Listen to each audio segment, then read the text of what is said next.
Olá a todos, meu nome é Lucas, eu sou aluno do quinto ano, fui monitor da disciplina em 2017 e 2018, da disciplina de Biologia do Câncer, e agora eu atuo como colaborador da disciplina. Meu objetivo hoje é fazer a discussão, né, de um caso clínico, e a partir desse caso clínico, discutir o processo de evasão da apoptose e da diferenciação celular no câncer, né, a partir de um exemplo de uma doença específica. Esse caso clínico foi trazido para vocês pelo professor Rego na aula, está colocada lá no Moodle, então se vocês não viram, vejam a aula do professor Rego primeiro e depois venham para essa discussão. Os objetivos, né? Então é importante que vocês não se fixem muito na questão conteudista, né? O objetivo principal é ilustrar os mecanismos, né? Para vocês verem qual que é o significado mecanístico das alterações que se encontram, né, nas doenças, e particularmente nessa doença que vai ser apresentada. Então, o objetivo é ilustrar um processo de raciocínio clínico a partir da fisiopatologia da doença. Então, vocês estão prestes a ingressar no ciclo clínico, então, para dar uma ambientada nesse processo de raciocínio, apresentar evidências experimentais in vitro como caminho para a elucidação dos mecanismos subjacentes à fisiopatologia. Então, eu trouxe alguns experimentos, né, extraídos de alguns artigos, para a gente pensar aí como que se identifica, né, como que se descobre a função de uma proteína, um gene, né, que está relacionado a uma doença. E, finalmente, demonstrar a relevância da compreensão dos mecanismos subjacentes à patogênese para o diagnóstico e tratamento. Então, a gente começa aí por essa observação clínica, né? Então, nós estamos diante de uma paciente do sexo feminino, de 42 anos, foi encaminhada ao hematologista com queixa de equimoses espontâneas há 6 dias. Febre em torno de 38 graus a um dia. Então, um caso clínico bem sucinto, né? E agudo. De antecedente, ela tem uma neoplasia mamária tratada cirurgicamente há 4 anos em remissão, não utilizou quimioterapia. No exame físico dessa paciente, ela está descorada, uma cruz em 4, tem petequias em mucosas e equimoses generalizadas, sem adenomegalias, o baço é percutível e palpável a 2 centímetros do rebordo costal esquerdo, está aumentado, pouco aumentado. E o fígado é palpável a 2,5 centímetros do rebordo costal direito, também pouco aumentado. Aqui é o exemplo desses achados, né? Aqui nós temos as petequias em mucosas, aqui petequias no palato, e aqui exemplos de equimoses. Então, como que a gente organiza esse quadro clínico, né? Então, nós estamos diante de uma paciente que está descorada, ela apresenta palidez, e a palidez sugere um comprometimento da série vermelha do sangue, então tem a deficiência de hemoglobina, né? Então, pela deficiência de hemoglobina, falta de hemoglobina, vai ter deficiência no transporte de oxigênio, tem vasoconstrição nos tecidos periféricos e a pessoa se apresenta pálida. Ela apresenta petequias e equimoses espontâneas, então isso sugere um distúrbio da hemostasia primária. Então, sugere um distúrbio da série plaquetária do sangue. E ela apresenta febre, apesar de ser febre a um dia apenas, mas a presença de febre pode nos sugerir a ocorrência de infecção e sugeriria um comprometimento da série branca do sangue. Então, diante de um quadro desse, a gente pensa numa desordem hematológica e é uma apresentação clínica que sugere pancitopenia, então comprometimento de todas as séries do sangue que vão levar a essa manifestação. E além disso, ela tem no exame físico um achado que não fazia parte da queixa, ela tinha o fígado e o baço aumentados. Então, como que a gente faz o raciocínio diagnóstico diante de um quadro assim? Então, ela tem pancitopenia, redução da contagem das células do sangue. Essa redução, ou a medula óssea está produzindo menos células, então a queda da produção, ou essas células estão sendo produzidas e destruídas perifericamente ou sequestradas. É um exemplo disso um hiperesplenismo, se ela tivesse um baço muito grande, essas células podiam ficar sequestradas no baço, né? E a queda da produção, ela pode ocorrer por diferentes mecanismos. Então, as células sanguíneas são produzidas pela medula óssea, essa medula óssea ela pode sofrer uma aplasia, uma falência, que se dá por diferentes mecanismos também. anemia plástica, por exemplo, um mecanismo imunomediado, em que as células imunes destroem as células da medula óssea, as células produtoras do sangue. Por exemplo, deficiência de vitamina B12 e ácido fólico são essenciais à síntese de purinas, né, síntese de nucleotídeos, e uma deficiência grave, pode levar ao comprometimento da proliferação celular e levar também à panцitopenia, no caso extremo, uso de drogas, infecções, ou não, essa medula pode estar primariamente, né, saudável, está lá, só que ela está sendo substituída, o nicho da medula óssea, ela pode estar sendo infiltrado, seja por neoplasias hematológicas, então blastos infiltrando a medula e ocupando o espaço das células hematopoéticas, metástases de outros cânceres e infecções podem causar isso. A hepatoesplenomegalia também tem diversos diagnósticos diferenciais, só que ela não tem outros comemorativos. A gente viu que era um quadro muito simples, né, e mais relacionado a uma desordem hematológica. Não tinha comemorativos de doença hepática, né, ou de uma infecção. Então, quando a gente vê isso num campo geral, faz uma análise ampla, né, uma neoplasia hematológica pode explicar esses dois achados. Então, a gente vai prosseguir a investigação a partir dessa suspeita. Então, diante de uma suspeita de uma doença hematológica, vamos começar a investigação com hemograma, um exame simples, talvez o exame mais pedido por médicos, né, no geral. E nesse hemograma nós vamos fazer a contagem global das células, vamos verificar, através do exame, se realmente existe panцitopenia, e fazer análise do esfregaço sangue periférico, para ver quais células, as características das células que se apresentam no sangue periférico. E também pedir exames gerais para avaliar o doente como um todo e permitir o diagnóstico diferencial. Então, feita a hipótese diagnóstica, nós partimos para os exames complementares. O primeiro que a gente pediu foi o hemograma. Então, no hemograma da paciente, a gente verificou que ela tinha uma hemoglobina de 10,8, que estava abaixo do limite inferior de 12, então ela tinha, de fato, uma anemia. Na contagem de plaquetas, ela tinha 32 mil plaquetas por microlitro, quando o limite inferior seria 150 mil, então ela tinha, de fato, uma plaquetopenia. E na contagem de leucócitos, ela tinha 31 mil leucócitos. Então, ela tinha uma leucocitose, ela não tinha leucopenia, ao contrário do que foi sugerido ali no nosso raciocínio inicial. Só que quando se fez análise do esfregaço e análise diferencial dessas células, se observou que tinha mais que 20% de blastos no sangue periférico. E só esse achado é suficiente aí para você fazer a hipótese de uma leucemia aguda. E, além disso, tinha um hiato leucêmico. Então, o que significa isso?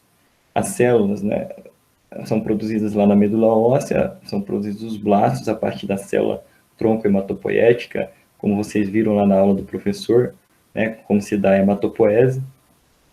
E essas células, elas se diferenciam até as células terminais, que vão ser encontradas no sangue periférico. Normalmente, a gente só encontra neutrófilos segmentados no sangue periférico. As células mais imaturas ficam lá na medula.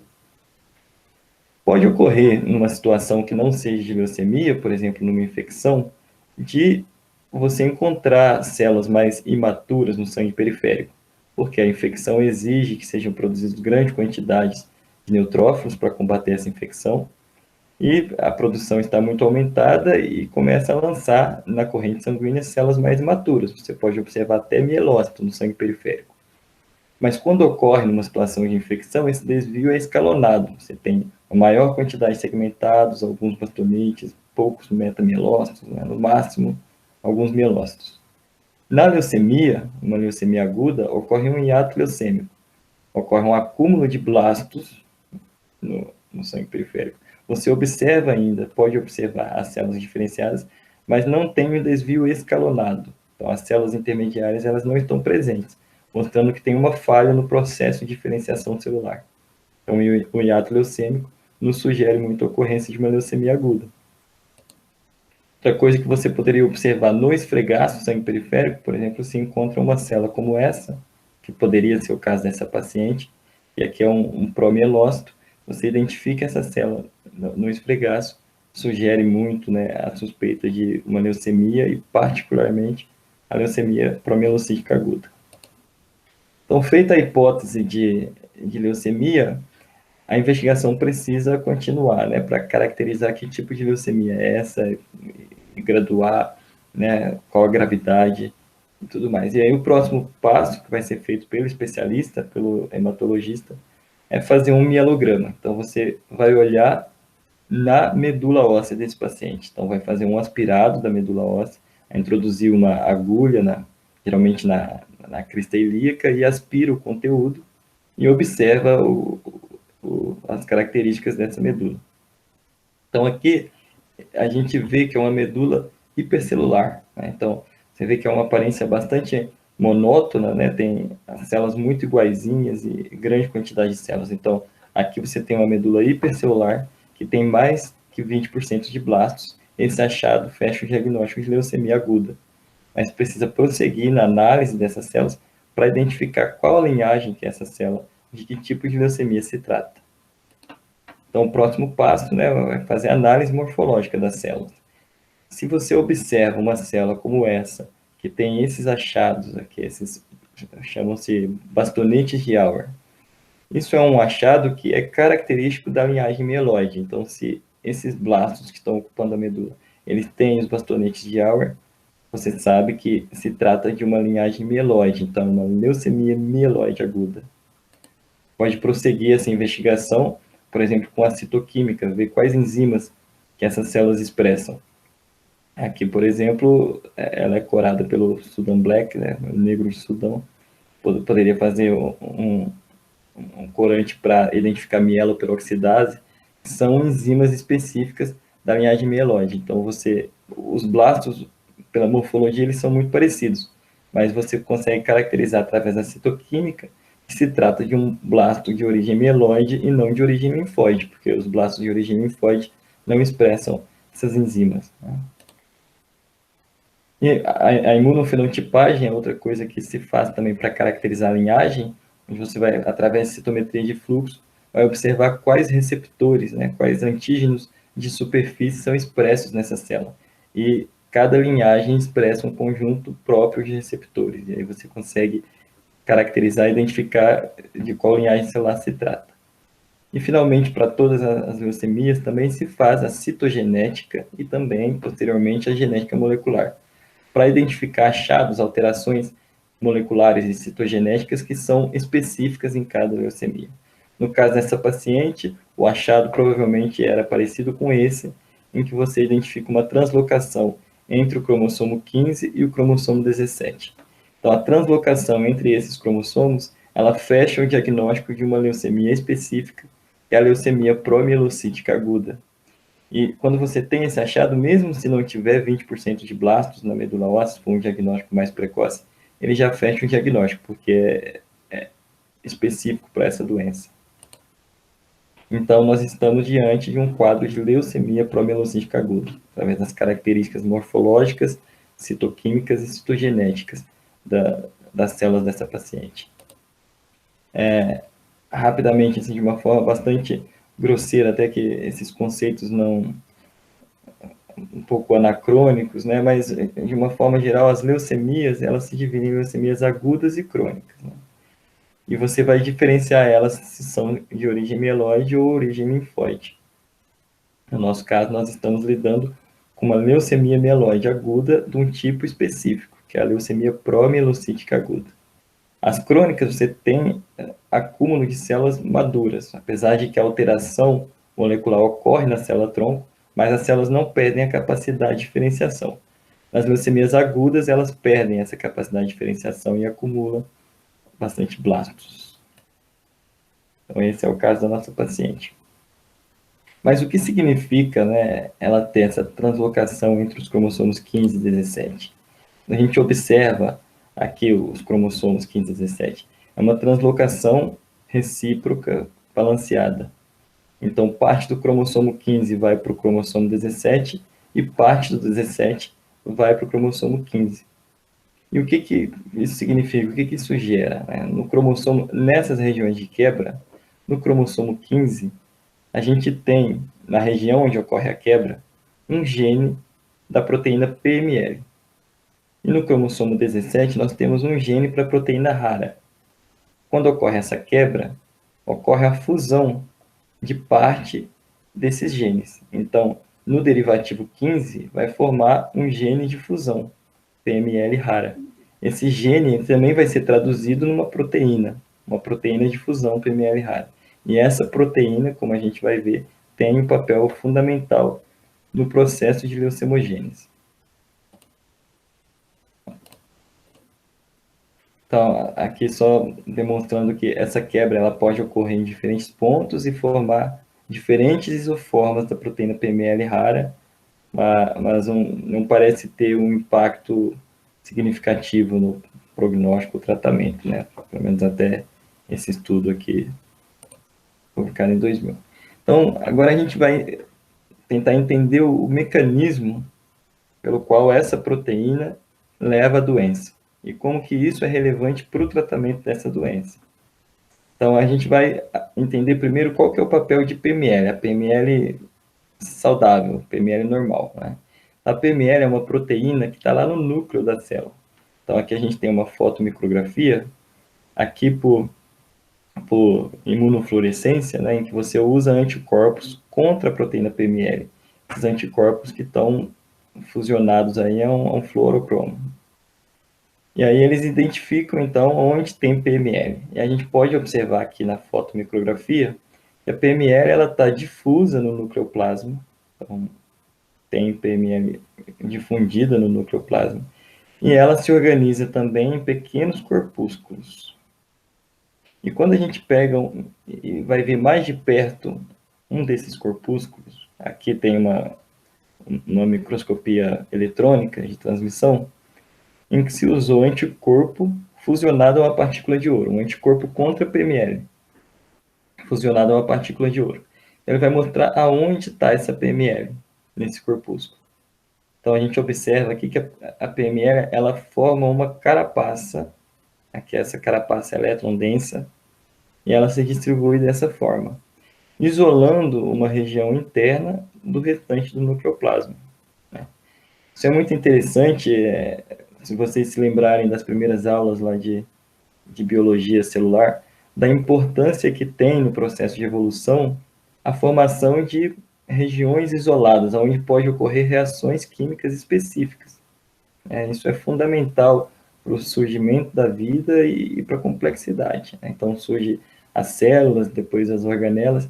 Isso daqui é um exemplo de um subcompartimento celular, está dentro do núcleo, isolando aqui uma região. Então, aqui vai ocorrer reações químicas específicas, que não ocorrem no restante. Só nesse microambiente que se forma através dessa disposição da PML. Aqui está o exemplo, a representação da estrutura dessa proteína, mostrando aqui alguns domínios que ela possui. Eu dou destaque aqui para esse domínio coil-do-coil, que talvez vocês saibam que é um domínio que permite a interação proteína-proteína, então ela consegue interagir com outras proteínas PML através desse domínio. E essa lisina na posição 160, que está representada aqui, ó, ela é sumoilada, então ela sofre uma modificação pós-traducional que insere um radical sumo. E através dessa posição, dessa lisina na posição 160 sumoilada, ela consegue interagir com outras proteínas que apresentam um domínio de ligação ao sumo. Então, ela consegue interagir com ela mesma e com outras proteínas.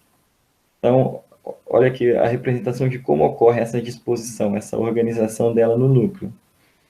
Que a gente tem duas proteínas PML que interagem através do domínio coil-do-coil.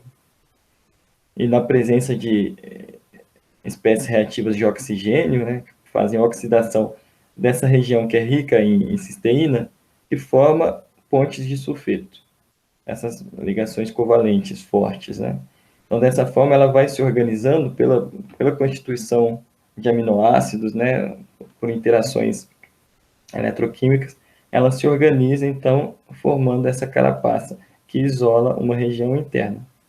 E através daquela lisina na posição 160 sumoilada, ela interage com outras proteínas, de tal forma que essas proteínas são recrutadas para o interior desse corpúsculo e ficam ali, nesse microambiente isolado. Então, vamos ver quais são essas proteínas que são recrutadas para esses corpúsculos, né?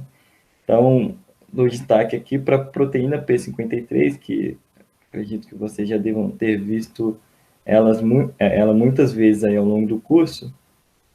A proteína P53 é uma das proteínas que é recrutada para dentro desse corpúsculo.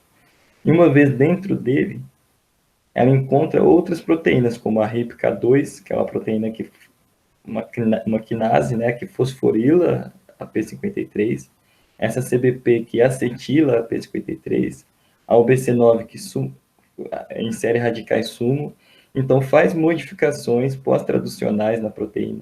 Isso altera a conformação e a função dela. Então, uma vez modificada, ela pode ir atuar como fator de transcrição, que ela atua, né, levando a transcrição dos genes que são alvos da P53, né, genes relacionados à apoptose, à senescência celular, a tratamento de dano ao DNA. Né? Então, aparentemente é fundamental que exista esse corpúsculo para que haja essas modificações pós-traducionais.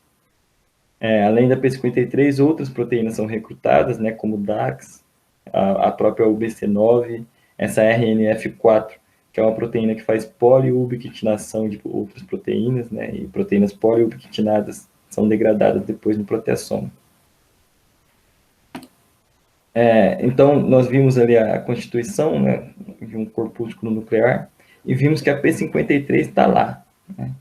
Então, agora eu vou mostrar para vocês algumas evidências experimentais que relacionam a PML com a função de P53, para a gente tirar as conclusões de qual seria o impacto, né, da uma alteração nessa proteína em vias como a via da P53. Então, aqui, eles fizeram um estudo, pegaram timócitos de camundongos. Então, aqui tem timócitos wild type, né, timócitos selvagens, e para PML, então, que expressam PML, e aqui timócitos que são nulos, não expressam PML. E irradiaram esses timócitos com radiação gama, que causa dano no DNA e que deve levar à apoptose, né? Dano excessivo no DNA dispara a apoptose, e essa apoptose por dano no DNA, né, induzido por radiação gama, uma apoptose que depende da via de P53. E o que a gente observa aqui é que as células que não expressam PML, elas sofrem menos apoptose do que aquelas que expressam PML. É isso que está representado aqui nessa fotomicrografia, né? Então, as células em verde são as células que são túnel positivas, que estão sofrendo apoptose, elas se colam verde através dessa coloração, e aqui as que não expressam PML, uma quantidade muito menor, é isso que está representado aqui no gráfico. Então, a ausência de PML parece diminuir a capacidade de apoptose, e uma apoptose que depende de P53. Então, ela diminui a apoptose, a gente consegue ver. E como que a gente sabe que diminui através da via de P53? Vamos observar, por exemplo, se a gente induzir a apoptose com dexametasona. É uma droga que induz a apoptose dos timócitos por uma via que não depende de P53. Quando a gente usa a dexametasona, a porcentagem de células apoptóticas não varia naquela nula para PML ou aquela que é selvagem para PML. Então, aparentemente, pela via da P53 realmente que ela atua. Aqui, comparando, quando silencia a P53, quando silencia a P53 e irradia essas células, praticamente não ocorre apoptose, porque você tirou toda a P53. Na ausência de PML, existe uma redução da apoptose, que não é completa porque você não tirou a P53, mas você prejudicou a função dela, o que faz sentido, né, se a gente pensar nos experimentos que demonstraram a colocalização da P53 com a PML nos corpúsculos, né, e aquele mecanismo que a gente viu. Aqui mostrando agora o papel da PML na apoptose dependente de DAX, que é uma das outras proteínas que estão lá no corpúsculo nuclear, né, que a gente viu. Então aqui nós temos nessa linha superior células que são PML positivas, que expressam PML. E na linha de baixo, células que são PML negativas, não expressam PML. Aqui a gente expressa DAX em cada uma dessas células, em cada uma dessa população de células, né? São queratinócitos. Eles foram transfectados com vetores, né? Esses vetores que expressam LAC-Z, que é um repórter, ou que um vetor com DAX, certo? E aí nós vamos ver também quais dessas células sofrem apoptose, também pela coloração lá de túnel. Então, as células que ficam verdes são as células que sofrem apoptose. Mas primeiro a gente quer ver quais células foram de fato transfectadas, porque a transfecção ela tem uma eficiência limitada, ela não consegue transfectar todas as células. Então, as células que estão em vermelho são as que foram transfectadas, as que estão com as setas brancas. E dessas células que foram transfectadas, a gente quer ver quais delas também se coram de verde, então elas vão ficar amarelas, né, mais para o amarelo. Quer dizer que elas foram transfectadas e sofreram apoptose. Então, quando você tem PML, você observa bastante células que foram transfectadas e que sofreram apoptose induzida pela superexpressão de DAX. Expressou DAX e a DAX por si só induziu a apoptose. E na ausência de PML, aqui a gente só tem uma célula que foi transfectada e teve apoptose. E quando nesse estudo aqui eles plotaram isso no gráfico, você vê que tem uma redução completa da função de DAX. Quando você superexpressa DAX na presença de PML, aumenta muito o número de células apoptóticas. Quando você superexpressa DAX na ausência de PML, não difere do controle. Então, as células sofrem apoptose como controle. Então, para sofrer apoptose dependente de DAX, a presença de PML é fundamental, porque também ela se colocaliza nos corpúsculos nucleares e que são fundamentais para sua função. Então, nisso a gente conclui que PML parece se comportar como um gene supressor tumoral e pró-apoptótico, estando relacionado à via de P53, dentre outros, por exemplo, DAX e talvez outras, né? Então, PML é um gene supressor tumoral e ele está envolvido de alguma forma na patogênese da LPA. A gente vai ver como. Vamos entender agora, então, como funciona o RARA, né, que é o receptor alfa do ácido retinóico. Então, é um receptor nuclear que responde ao ácido retinóico, né? Ele atua na presença de ácido retinóico. Aqui a gente tem também a representação dos domínios desse receptor. Eu dou destaque aqui para o domínio de heterodimerização, aqui nessa posição, através do qual ele interage com um parceiro, que é o RXR, e quando o RARA interage com o RXR, ele se liga no DNA aos elementos responsivos ao ácido retinóico, a região promotora de genes que tem papéis ali específicos na função celular. Então, aqui uma representação. Você tem a entrada dos retinóides, formando o ácido retinóico, que entra dentro do núcleo. E lá o ácido retinóico vai se ligar ao RARA. Quando o ácido retinóico não se liga ao RARA, o RARA e a RXR estão lá, nos elementos responsivos ao ácido retinóico, estão ligados, só que eles recrutam complexos repressores, que recrutam aqui estonas deacetilases, que retiram as radicais acetil da cromatina e deixa a cromatina condensada. Então, os genes não podem ser transcritos, né, nessa circunstância.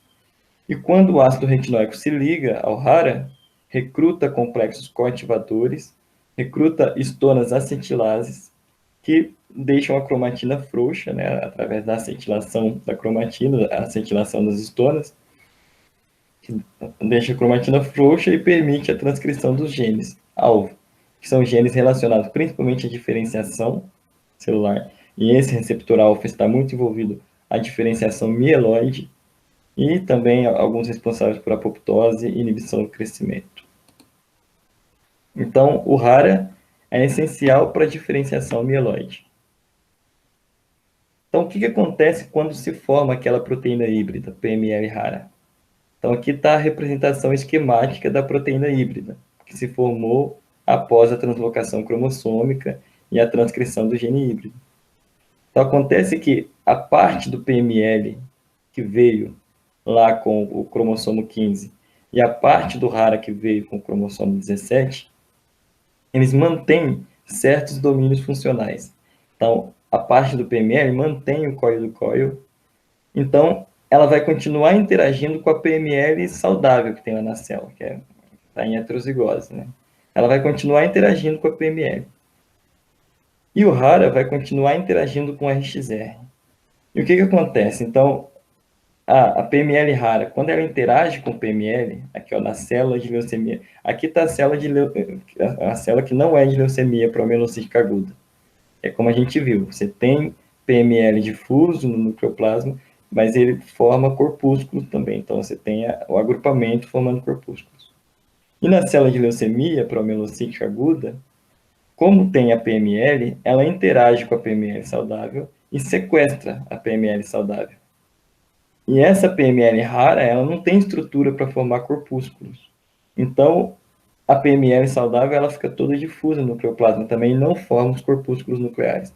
Então, se não se forma aquele microambiente, aquele subcompartimento nuclear, vai ter prejuízo para a função daquelas proteínas que são recrutadas para ele.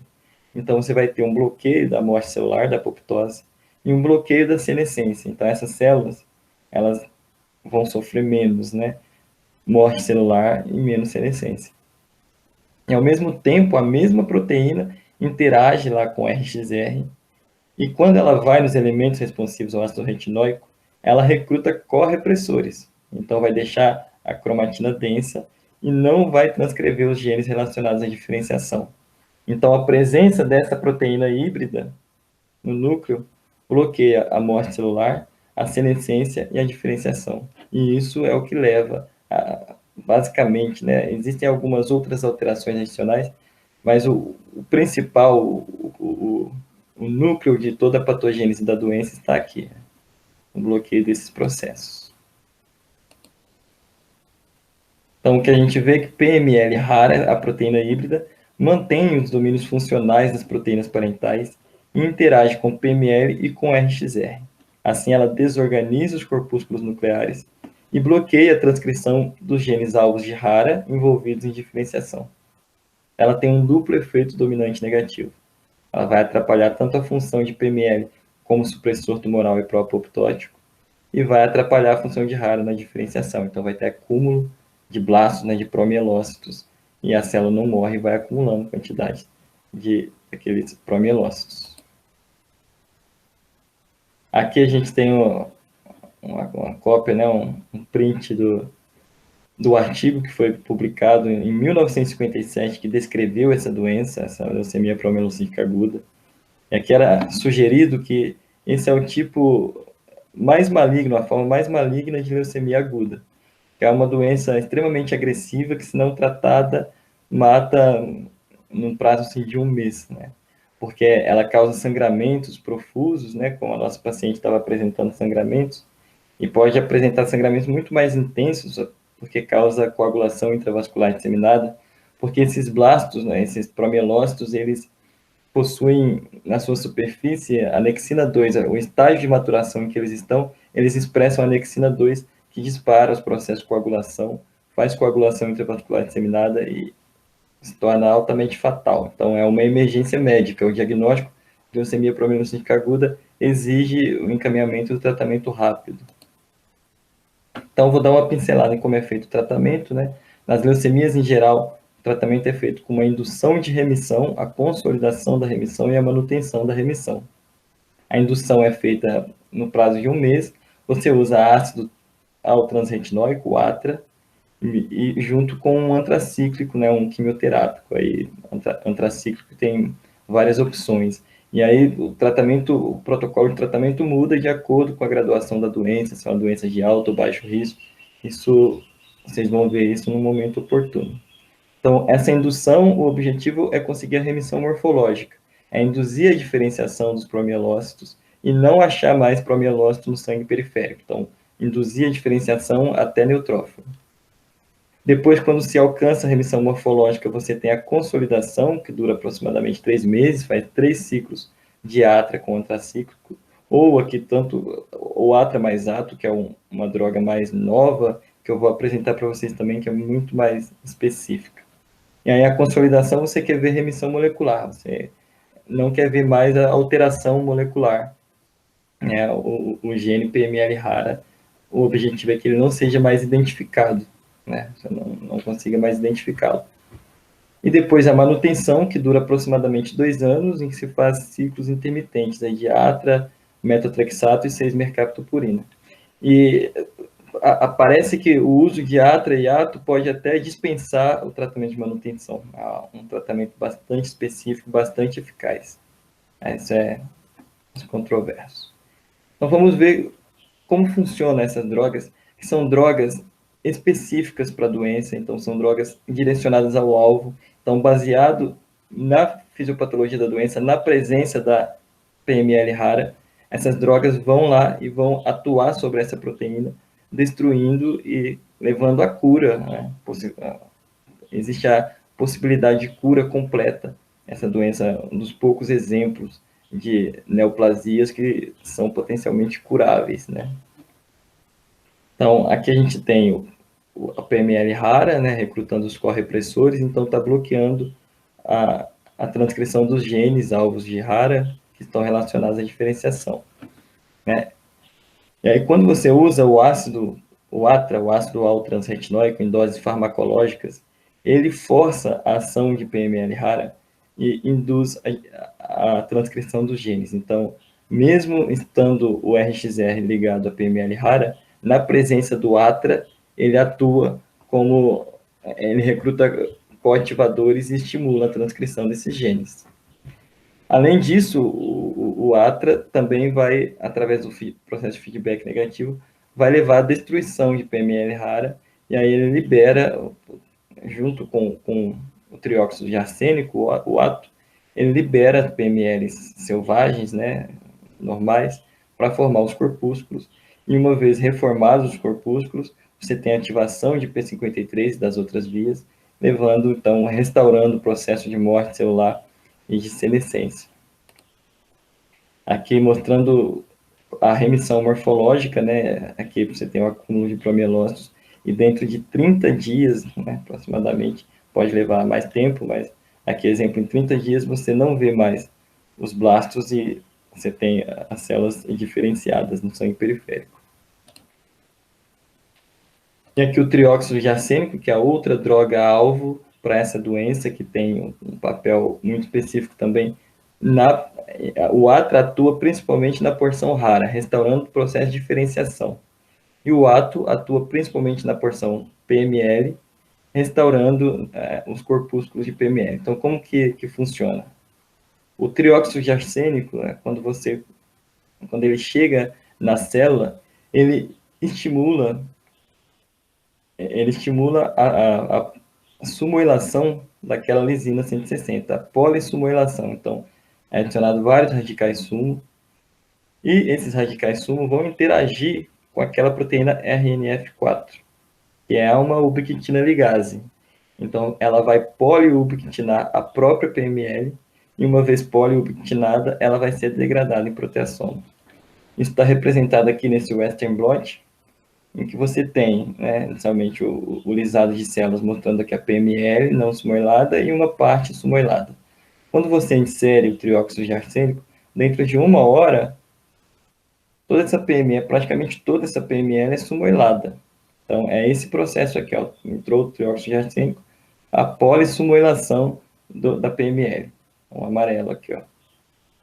Ela é toda sumoilada. E depois ocorre esse outro processo. Uma vez polissumoilada, recruta RNF4, que faz a poliubiquitinação e degrada em proteasoma. Então, uma vez polissumoilada, ela vai ser poliubiquitinada e degradada em proteasoma. Aí você não identifica mais PML.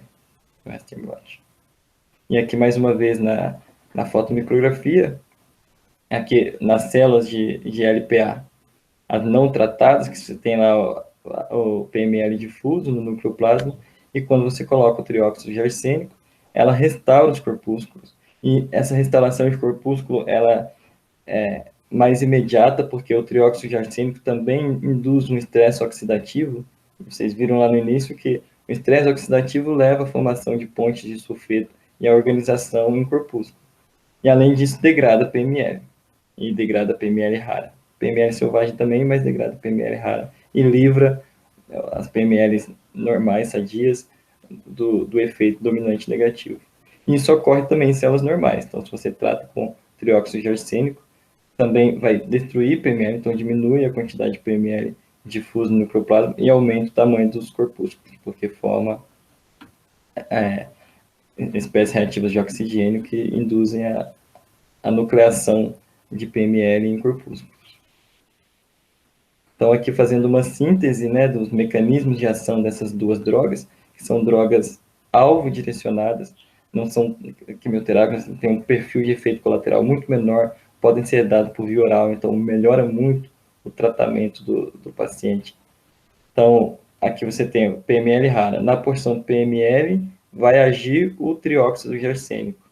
Então, ele vai fazer, através de formação de espécies reativas de oxigênio, fazer a oxidação lá das cisteínas, a formação de pontes de sulfeto, vai fazer a sumorilação da lisina na posição 160, recrutar o BC9, que vai depois recrutar a RNF4, que a sumorilação é feita por o BC9, né? E aí, uma vez polissumorilada, recruta RNF4, que faz a poliubiquitinação dessa porção, e poliubiquitinada ela é degradada em proteasoma.